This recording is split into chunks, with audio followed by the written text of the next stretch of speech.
Marty and Jackie Bolden from Whippany and now of Coral Springs, Florida, my people. And then also Earl and Aaron Shaw of Harding. We have to give them a hats off for their vision of what they thought would be just a one and done exhibition that has turned into this. And when I say this, it's just not about what we're seeing here on the walls today. You really got to look back at some of the program guides from over the last 31 years, because guess what? If you had been investing alongside art in the Atrium over the last 31 years, you're probably a pretty happy person to this day, okay? I want to thank Nettie Thomas, Ron Powell, as well as Cynthia Vaughn for joining us in conversation. And what they built the talk tonight to be is the case for investing in Black art. The case for investing in Black art. And what I'll first say is that first and foremost, that visual objects by artists of color and Black artists in particular, have been undervalued historically. Is that a surprise to anybody? Unfortunately, it's not a surprise, right? However, what you may not know is that overall, the total art market, and it's a big market, it's about $65 billion. And that's when you take into account worldwide all sales. You include auction as well as what happens in private sales. Auction sales are about 30% of that. But it is the contemporary art market overall, broad contemporary art market, has outperformed the S&P 500 since the year 2000. Okay, so if you place the dollar in the S&P 500 and you place the dollar into contemporary art, or a range of contemporary artists, then there was a good chance that your money would have outperformed the S&P 500. Now, let's take a deeper dive into that. If you look at Black artists since 2009, and you look at the index of works by Black artists have outperformed the contemporary art index by 5 times. Did you hear me? And the data is also there for women artists. And if you look at women artists, we've outperformed women artists, that index, by almost 2.5 times. So Black art is hot and it's really in the sun, okay? I love today to call it that it's the new Black gold. Glenn Lowry, how many of y'all have been to MoMA, the Museum of Modern Art?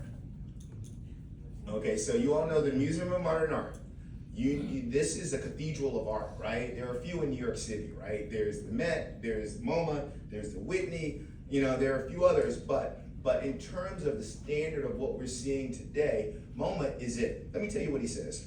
He says, if you deal with contemporary art, it is self-evident that many of the most interesting artists are African American. And you realize that there were always important African American artists, even if they were not as visible to museums as they should have been. So, then you need to address that as well. And you need to consider and bring them into the canon and also into the institutions.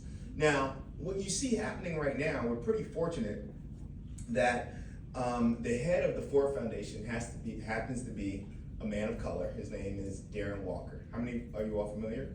Darren Walker. And then the head of the Mellon Foundation is a woman of color. Her name is, anybody know? Is Elizabeth Alexander, right? So, and then you have some other well-meaning great folks who are well-placed in foundations, and there are foundations like the Walton Foundation, where they recognize the need, probably almost 10 to 15 years ago, that in order to ensure that these institutions are really changing the face of what they're showing and who they're showing. One other data point I need to give you is that if you look at the museum collections for big public institutions, the holdings of those institutions, how many of you all would say that current holdings for public institutions for Black artists and women artists is as high as 20%? How many would say that? How many would say it's 10%? How many would say it's 5%? Let's try 1%. 1%, 1%, maybe 2%, okay? 1%, 2%. So what that means is there's a lot of room for these works by artists of color, Black artists too, to actually now be placed in these institutions. And the reason why I call out Darren and Elizabeth Alexander is because guess what? These institutions go to the Ford and the Mellon for money.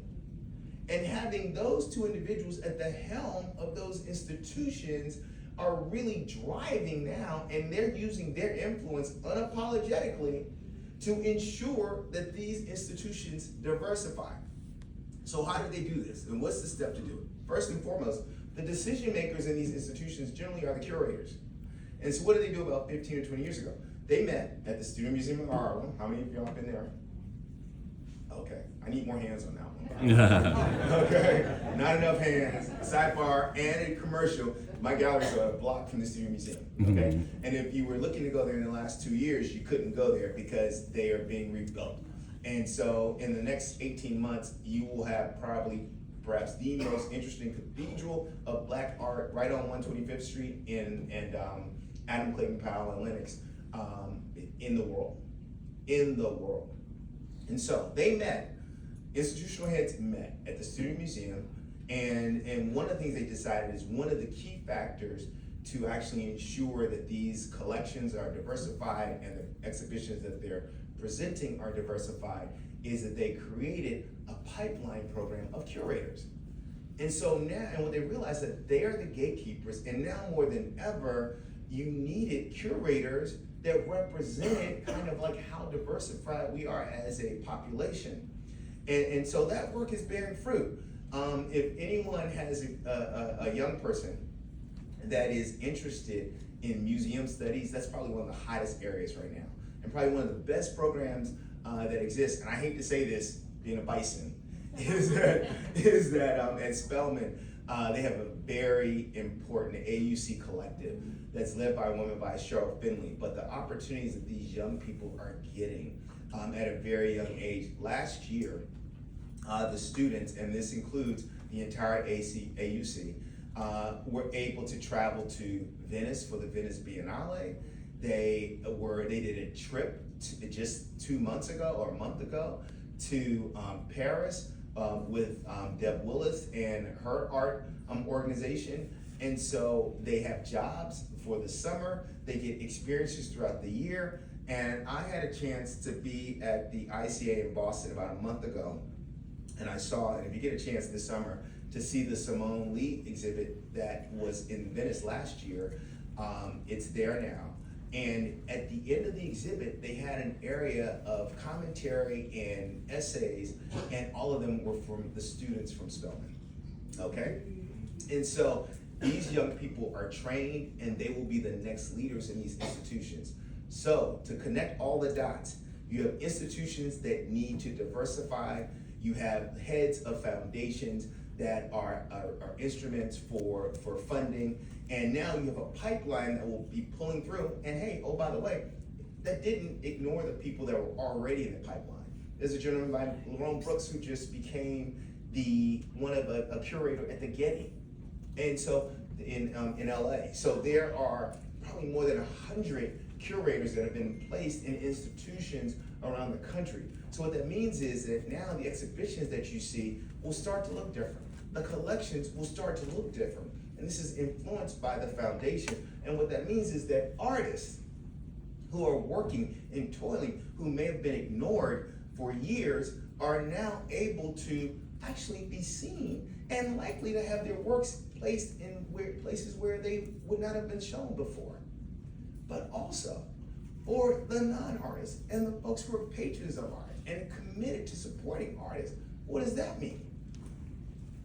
What that means is the dimensions of value, how value is driven in the art world, it generally relates to being in significant collections and being presented in these institutions, and then also being written about critically So what happens is once you're in an exhibition at the MoMA, or you're in an exhibition at the Whitney, if you're in an exhibition at the Met, and I gotta give you a sidebar here. So one of the reasons why I was late, or not, I wasn't late. I mean, let me be clear. I wasn't late. I mean, one of the things we were working with is really trying to work out the date and time of this event. And I have a commitment for this month where I am actually in class from 9 to 5. And what I'm in class for is I am getting my certification to become an art appraiser. And so it's a program. We have a cohort of 16 people. They're from all over the world, and we're doing everything from having folks from the IRS, which we had a lesson all day yesterday with lawyers from the IRS, talking about how to keep people out of trouble in terms of taking deductions on art, to being at the Met, where we have a full presentation around picture frames. Go figure, right? Not the art, we're talking about frames and the value of frames and actually, the evolution of frames and how they're made and why they're valuable over the last 300 years. So we've had 2 field trips. We had a field trip today. I'm gonna come back to the last field trip. We had a field trip today where we also learned, while I'm interested in art, I'm also interested in other areas as well, right? So this was designed as decorative arts. What does that mean? Anyone know? Furniture. And so we looked at and had a lesson on furniture for the last 300 and 400 years, going back to the 1600s. And most of that is steeped in Europe, mainly British and French influence, and really following kind of like some of the colonial powers and how their influence really dictated taste around the world. That's essentially it. So in the morning, we had a lecture, and in the afternoon, we actually went to see furniture. And that's why I couldn't get here earlier. And last week, we had a similar day where we got a lecture on frames and the difference between American and European over the last 300, 400 years. And then we went to the Met. And in the afternoon, we went to the Met, and we started in the American wing. How many people have spent time at the Met? In the American wing. Okay, so you have paintings from Thomas Eakins and John Singer Sargent, and you have the great painting, and this is probably the hallmark of the entire experience, and that is Washington crossing the Delaware. And so we went into great detail around that frame and how the frame that there is a reproduction of what they could best kind of design based on pictures, because they don't know what happened to the initial frame. But as we're going and meandering through the American wing and we're looking at these 200-year-old paintings, I see a painting that I thought was kind of familiar. It's like, I know that painting. And then I go closer because it's a woman of color in the painting. And lo and behold, it's a painting that I sold out of my gallery in 2016 at an exhibition. So there's a painting that I sold, the provenance of a Long Gallery, Harlem, that is sitting amongst 200-year-old paintings in the Metropolitan Museum of Art. Wow. Okay? And I gotta tell you that, it was humbling for me on one hand, but the other hand is I realized how this works, right? Because it's going into the building, I realized I saw this guy who's a curator there named McKinley, right? And I'm like, we spoke, gave dap, and the whole nine, and I kept it moving because I had to keep up with the group. And so later, I'm doing the math in my head, I'm like, okay, so reading the card and the object label, it said that this work had been donated just in the last 6 months. And it was donated directly by the the collector that I sold it to, who actually was a prominent gallery owner who's since closed since the pandemic. But the fact, not just that, first of all, in most cases, the collections of most of these institutions are much greater than what you see on the wall. Generally, what you see on the wall, it might be 5 or 10%. So to see that this work had made it not only into the institution, which is not a given. Just because you want to give something to the institution, they're not just going to accept it, first of all. So the fact that the curators accepted it, but the fact that it's on the wall that quickly says a lot. I say all that to say that having these curators in place that see the world differently or more like the rest of the world makes a difference, right? It really makes a difference. And so I want to kind of wrap it up with just, first of all, the most important thing is to see work. Every place that I named it for a reason, because I want to make sure that if you haven't been there in a while, get back to these places. MoMA, Met, they're in your backyard, basically in your backyard. There's a Morris Museum, there's Art in the Atrium. First stop. My first stop in my art journey, if I have to really go back to the recesses of my mind before I became a gallery owner, actually begins with Art in the Atrium, right? So I lived in Morristown, and the reason why I lived in Morristown is because I was working in Baskin Ridge. I was executive at Verizon. And as a result of, I had an interest in art, but as a result of coming to Art in the Atrium with the Craigs and with the Boldens, I was able to re-engage or really understand a passion that I didn't even know I had. And I can't help but think about my conversations with Vicki about this one piece that's seared in my head. And it's interesting that when you get into this, and if you are really serious about it, when you see work that moves you, you can't forget it. You can't forget it. And my rule is generally, even before I consider buying something, if I wake up the next morning and I'm still thinking about it, then that means it's something I really, really want to think about. So anyway, now, this might have been 2006. In this building, I see a work. It was essentially collage with tissue paper by an LA artist named Phoebe Beasley. And I'm back and forth with Vicki about this Phoebe Beasley work. Should I get it? Should I not get it? My wife at the time was like, no, I don't love it that much. So boom, vetoed, right? So lo and behold, we eventually bought, as a result of seeing and having familiarity, we go to someone's house and they're doing an estate sale, they're selling things. We get a box set of Phoebe Beasley prints that were reflective of a series of poems by Langston Hughes. Beautifully packaged, silk box, and there were 6 Phoebe Beasley prints in them. I still own those to this day. And it was all because I saw it here. Now let's bring it forward. That was again 26. So now I am working, because of all my experiences, I'm now working on creating an investment fund for art.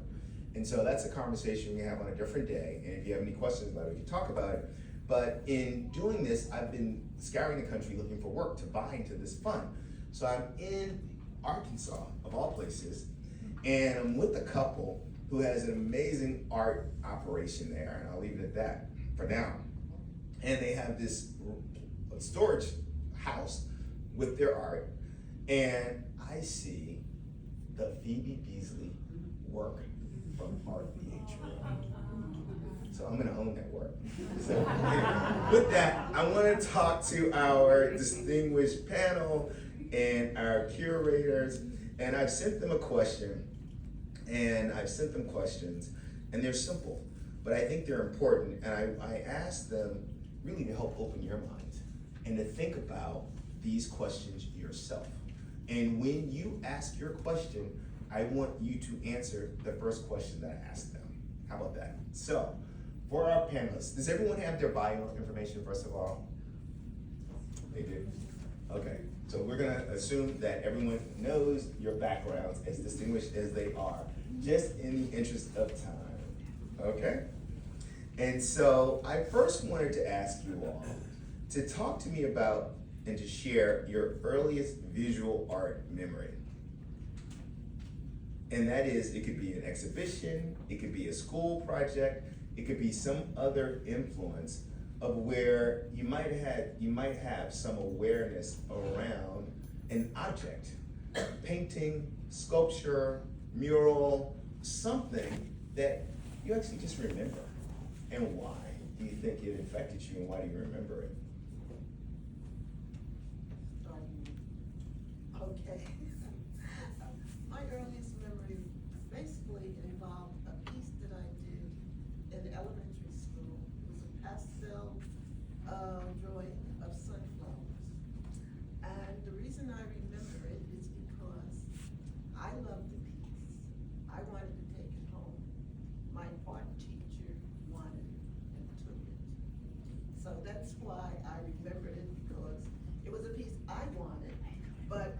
art teacher, she kind of claimed it. So that was my earliest memory. Wow. That's a hard one. Yeah, that was. And, did you ever recreate it? no. And another similar one was, this is when I was at Pratt Institute. As a freshman, we had to create these rubbings on any kind of surface. And I did one on a textured window and made it into the leaves of a tree.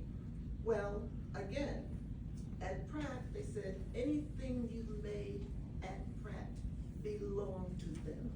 It did not belong to you because you were a student. And years later at Montclair, I saw that piece in one of their traveling exhibitions. So those are my earliest memories. Ooh. Wow. We need some reparations or something.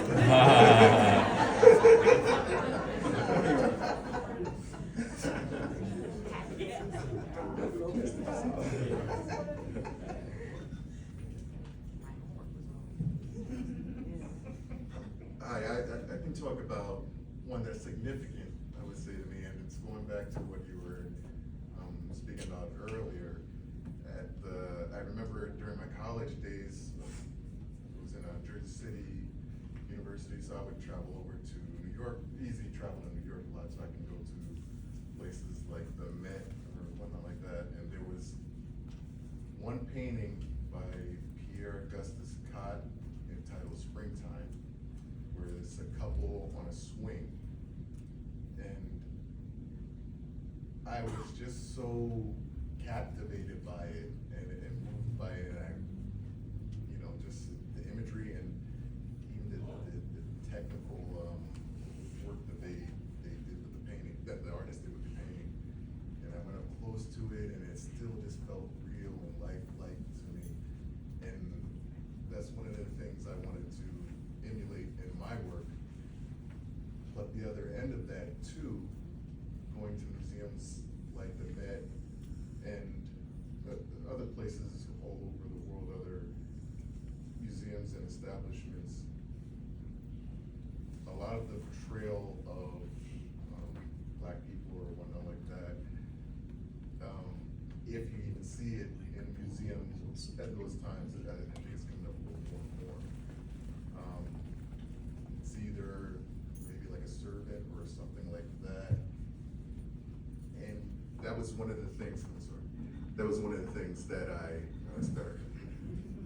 that was one of the things I felt, I would say in my heart, that I wanted to not only do work that wasn't just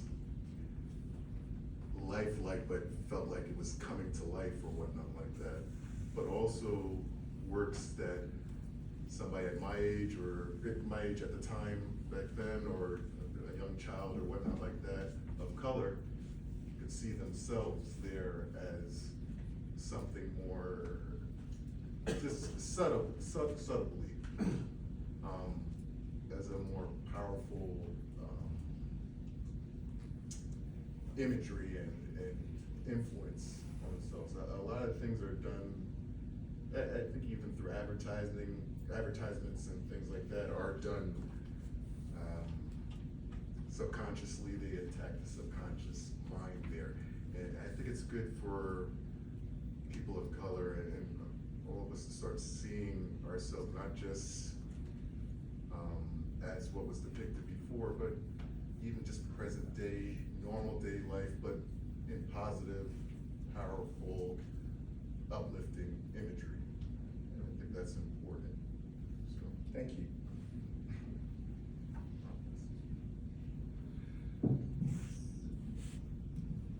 Hi, everybody, I'm Cynthia. For me, I grew up in York, New Jersey. When I was in school, elementary school in the 60s, I had two African American teachers. One was my kindergarten teacher, the other one was my art teacher. And this art teacher was one I didn't get until I was in the 4th grade. And her name name's Gail Lett. And she had us do art that I hadn't done before. I always liked art, always loved color, painting, that was my favorite time of the day. But when I got to the 4th grade and had this art teacher, she introduced us to African art. She had us do, one of our first projects was to paint an African mask. And that was so different from everything I had been drawing and coloring before. And I loved it. And I loved it so much that I was the first one to finish my project. So since I had finished so early, she started pulling me out of my regular class to come to her class and work on the second project, where she taught me how to actually carve an African mask, which was something that I had she taught me how to tint wood, how to use carving tools, and I was so like, first of all, it was a validation for me that I could be an artist, because I always liked to draw, always thought I could draw, but I was kind of insecure with it. But now I have an art teacher telling me, you're this good, I'm gonna pull you out of your other classes and teach you some things. And I held on, I get, to this day I still get emotional when I think about her, because I don't know where she is, have not heard from her since elementary school back in the 60s, but she's always on my mind. And the piece that I made in her class in the 4th grade, I still have to this day. She didn't take it. She didn't take it. I still have that piece, and it is one of my most cherished pieces, and it gave me my first sense of validation that I could do what I wanted to do. And even after that, I still was kind of skeptical about how good I was. So when I got to high school, which I went to Arts High in Newark as well, but even when I got there, I got in as a music major because I love music and I knew I was good at that. Wasn't sure about the art. So I went in and I passed the music test and became a music major. I went through my first cycle with all B's, and then somebody saw some stuff I drew and was like, you need to take that art test. So I took the art test, and then from that point, I was an art major at Arts High until I graduated. So to answer the question, my first visual love for art, or knowing that art was in me, was that teacher. And that's why I believe that things that people say to you, that teachers say to you, and adults say to you when you're growing up, they matter. They matter and they stick to you, whether it's positive or negative. I've heard so many negative stories of things that teachers tell you you can't do, but she was one who told me and showed me I could do something that I'm still doing today in my 60s. Wow. That she helped me with when I was in the 4th grade. Wow. That's my story. Charles, I'm coming back to you with that question, but I'm gonna give you a chance to think about it. Okay. Let's hear it for the teachers, y'all. Okay. And I didn't answer, and I'll keep it brief. My mom was a teacher for about 36 years, 37 years. And when someone just asked me that question this week, and that's why I'm asking it, because I thought it was a great question. And then someone asked me on Wednesday night, and then someone else asked me the same question the next day. So I was like, this must be a question I have to ask. And I thought about it for myself. My mom was a teacher, elementary school teacher, and my earliest recollection of art were all of our projects. So we had to create these posters or create these banners, and what I remember is, and this is also from visiting her classroom, is that me and my sisters were always the best, and we always won. And and it wasn't always our hand, so anyway. But that's because my mom was so great at freehand kind of creation. So she would cut figures and objects and create letters, and always had the materials, so that when we had one of these projects, our projects, one, we had the materials, we didn't have to go out and buy anything, and then two, she always was able to help us visualize by her hand kind of what we were thinking. And this extended into how she managed her classroom at the school. I learned later is that all of the bulletin boards in the school generally were created by her. Her classroom always had the best bulletin boards, and she helped all of her friends. And so as I think back now, she was essentially creating installations, right? And probably if you think about someone's work, and it was only after I kind of really got to know Nina Chanel Abney's work that I realized that's what my mom was basically doing. And so if she had grown up in a very different time, she might have been a visual artist, you know? She was a great teacher, but she could have also been an artist. Charles, to you. So I'm not an artist. In fact, by no stretch of the imagination could I be considered an artist. But I appreciate art. And so at this point, I collect art. My first recollection of that endeavor was when I was a freshman in college. I was at Central State University in Northwest Ohio. And one of my friends from Newark, New Jersey, a guy named Arthur Coles, was an art major. And I liked his art. And ultimately I convinced him to give me one of his pieces. And I proudly hung it at my home for a long period of time.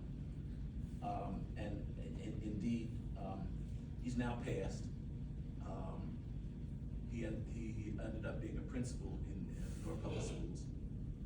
But he gave Vicki and I a piece that hangs on our walls today.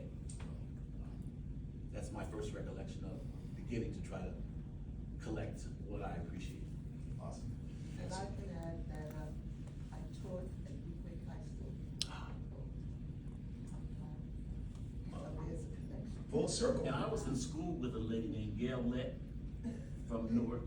Wow. She was at Central State University. If it's the same Gail, I think she was from Newark. Full circle. So, okay, is this eerie, guys? This is real good. But it's also providential, it's spiritual. When I was at St. Benedict's, I did a piece for a mural for a building next door, and long story short, they didn't have the money to pay me for it or whatnot like that, so they sent me over to, I'm gonna get you in touch with this guy. Already cool. So he was one of the ones back then he would help me out every weekend. You can't make this up. It's spiritual. It's spiritual. Art is spiritual. Get out. Anybody else know? Okay. So, look, in the interest of time, Net and Charles, if you all could just, briefly outline, what were you thinking, in terms of, when you approached and came up with the name Black Art in the Sun and the works that were selected for this? How did you think about it? You've had 30, all these years of experience in terms of choosing artists, and now we're this seminal moment, different time. How did you think about, what was your approach? Well, our approach really was basically very simple. We knew a lot of the artists, and we did have a lot of new artists. So by knowing the artists and knowing the work and the caliber of their work, it was easy to go forward from that point on. We did not have any set idea of what is art or what art is. It was just to embrace every form of art that spoke to us, that had a validity in its own right.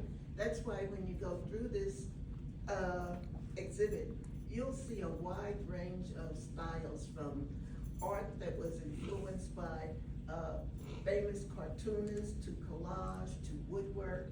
So it was basically that so much of the art had merit without being put into a certain category. It didn't have to be traditional or abstract or contemporary. It just had to be something that spoke to us as a worthy piece of art.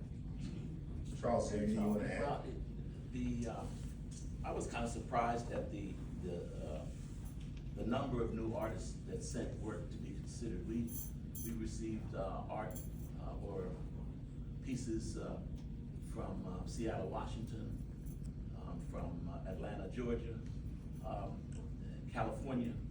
It was just a surprise that the number of folks that had somehow or another learned that they learned about us and that wanted to send us some work to consider. Awesome. So that's why we got a lot of work. Awesome. So I'm gonna come to Ron and Cynthia in a moment. I want you to think about, how you would address, how you decide what you were gonna submit. And talk, you submitted 75 works, so, that might be more difficult question for you. So that's why I'm gonna give you a second. And then Cynthia, the same question, give us a little bit about your process and your thinking about what you submitted and why. But before you do that, I want to follow on something that Ned said. So if you are thinking about investing or buying art, there are a lot of people to give you advice, but it's something that she said that I wanted to make sure you all picked up on and to reemphasize and put a highlighter, yellow highlighter over it. What's the most important consideration in considering and or buying art? Anyone? It has to speak to you, right? I don't care what curators say. I don't care how charismatic the artist is. I don't care what they say the value is gonna be. I think you're doing yourself a disservice if you think you're investing in art to make money. You have to invest in art to please your soul, I think, okay, as a first stop. Now, once you have something that catches your eye, that moves you, that speaks to you, then your rational self should kick in, right? And the rational self is, who is this artist? How do they talk about their work? How were they trained? Where have they been? Are they in other collections? Are they in museum collections? What are they asking as a price? Does it make sense? Is it something that's a comfortable buy for me?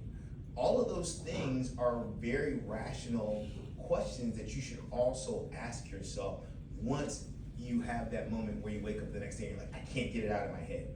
And in most cases, you'll be able to, I think, come to a conclusion in the affirmative if you've done some work. And so this is a pursuit that requires you to do some work. And the work that you do is just seeing a lot of art. So the more art you see in the different venues that you see it, you're honing your eye. It's almost like if you have to go buy a house and you see a lot of houses, when you see that house, you're like, this is it. It's the price, is this, is the street, is the block, whatever, you're done. The same with art. And so see art. And if you can, little shameless plug, I have a show that's at Columbia University right now. It's open until September 17th, so you have some time. I'm gonna check in to see if y'all go. And it is at the Wallet Art Gallery at Columbia. I'm also the associate director of the Art Gallery at Columbia. And I was a co-curator in the Uptown Triennial, which is an exhibition generally focused on artists that live and work in Harlem or in the New York City area. And so in this case, most of the artists in this show are either in Harlem, Uptown, or the Bronx. And the thrust of the show, really riffing, not directly, but indirectly on the 50th anniversary of hip hop, realizing that sounds, acoustic sensations, all of this audio tradition, as diversified as it is, as defined by hip hop, has influenced visual artists. And so these are visual artists that are represented, that have been influenced by music, essentially. And that's what the exhibition is. And it's open to the September 17th, and it's Wednesday through Saturday hours 12 to 6 p.m. So, Ron.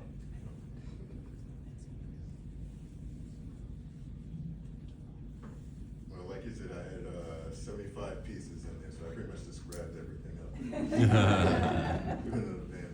No, but Literally. yeah. Yeah, it was actually about 90 pieces, and so not everything made it into the show. But Call me for old, so you still got that?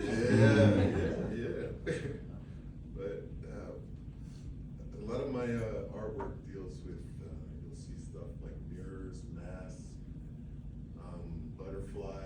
things of transformation and self-reflection, identity. There's a lot of deeper meanings to a lot of the pieces there.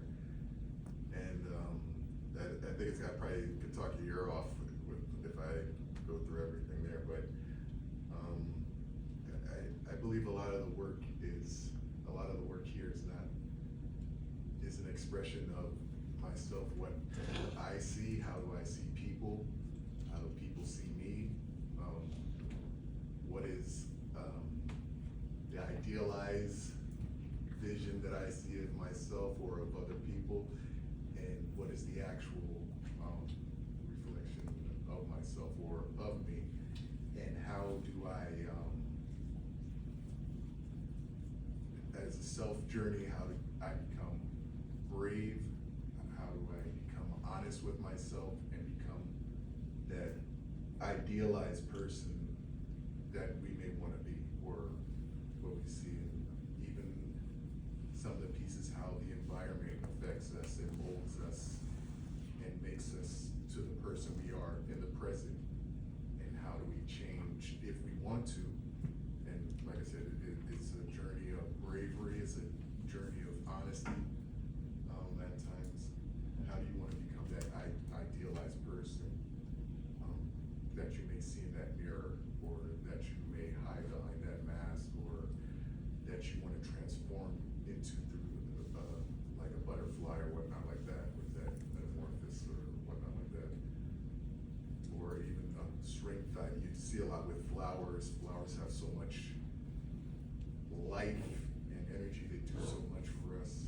Plants, they create oxygen and everything like that. So the strength of those flowers in the air or whatnot like that is symbolic of the strength I may see in someone, or once again, the strength I may see in myself or want to see in myself, aspire to.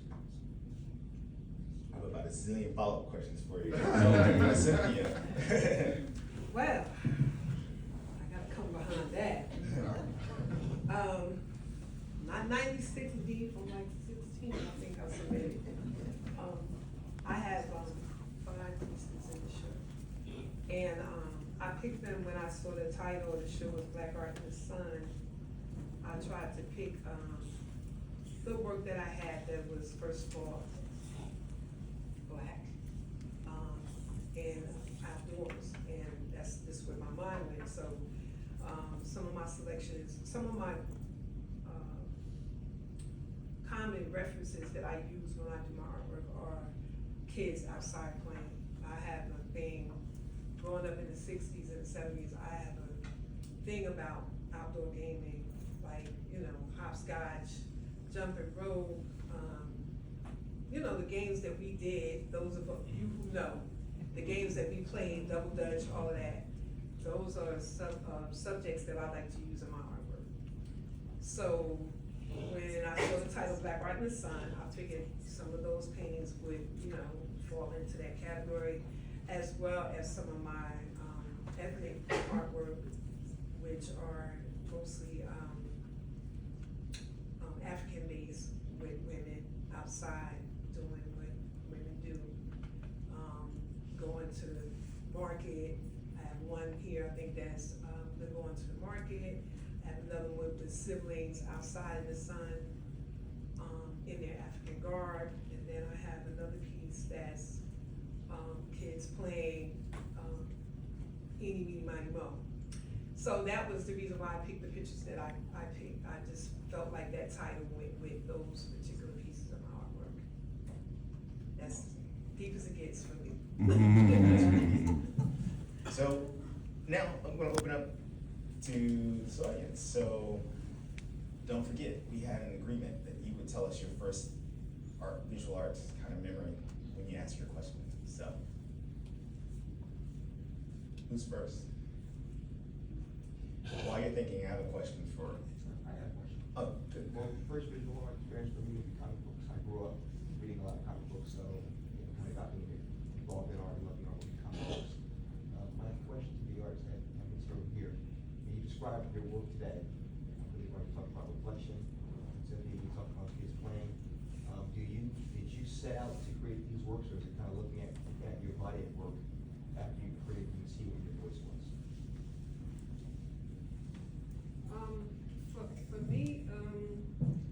For me, it's not after, it's before. It's like it's certain subjects that I like I had said earlier, I have a music background. So I love anything that has to do with music, and I like combining the music and the art. So I do a lot of jazz pieces. I also like my heritage, so I do a lot of ethnic art. I love kids, I love, like I said, the games from the past. I love my history, my past, my growing up. So I like to bring that into my art. I have 5 kids, I got like 17 grandkids, so, and I'm a photographer. So therefore, I have lots of references just from taking pictures of my own family, and I have a large family. So I have a lot of references of children. So that's where I put my focus when I come up with subjects. So it's the thought first. To answer your question, I think it's the thought first, and then I try to put it together in a series.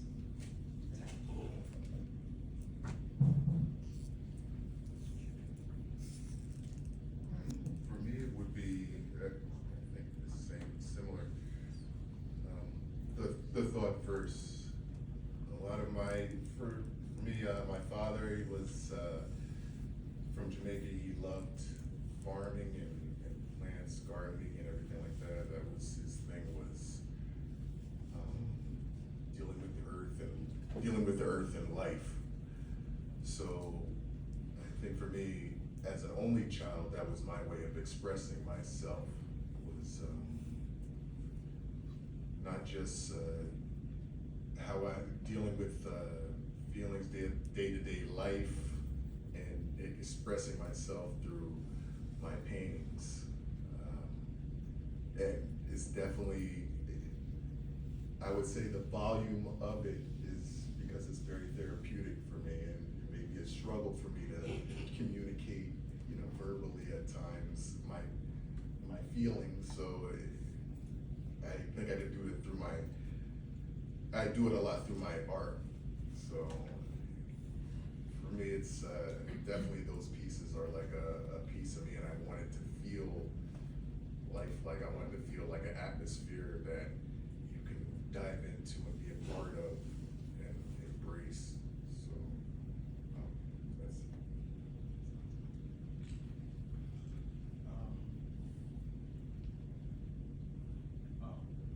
So my first experience was actually, I saw a print, which at the time I didn't know what a print was.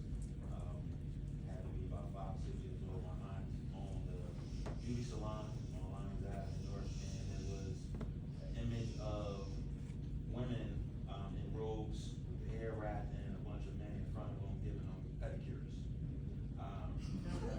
Yeah. Very famous piece of so when I became grown, I found out it was Kevin A. Williams. But I never, that image always stayed in my mind. It actually taught me a lot of different things about relationships between men and women. Like that whole thing was like, just ingrained in my brain. I was like, oh, all right, learned a lot about that. So that was my first thing. And now, Kevin Williams, once I found out he was a real person, and this was, I'm like, oh, blew my mind once I became an adult. So he's definitely one of my favorite artists to this day, because of that piece primarily. But I don't even know if this is a question. So I'm familiar with both artists. But really, are you aware, really more so for you, Ron? I know Cynthia don't talk often, but that the way you tell stories in your art highlights your own story and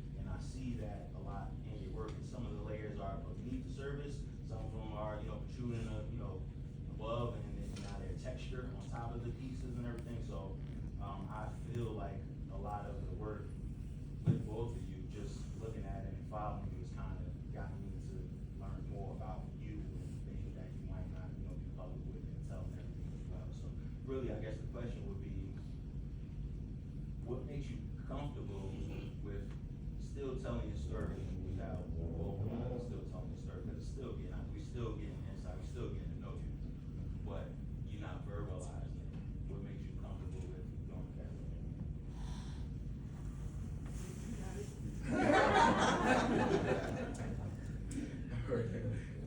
All right, I'll start first. Thank you, Tom, appreciate it. And, yeah, I would say definitely a lot of people who are close to me and know me probably would say they don't know me too much at all, because I'm a very private person. A lot of that can stem from, I would say, just life in general, and I would say life in general, trust, and just opening up and struggling with expressing your feelings. That being said, you have to find some way to let that out and not involve in victimhood, that letting it bottle up and stuff like that. So you need some type of outlet, and I believe doing the paintings for me is definitely something I hope everyone can see that comes from here, and it's a way for you to get to know me, and even yourself, because you're gonna take something from that image you see there, and that might grab you or whatnot like that, but it's something special and personal for you as well. So I like the fact that it's like a question that was asked before at the opening was just about connecting. And I think all of us are connected in some type of way, and we should continue to do that positively. And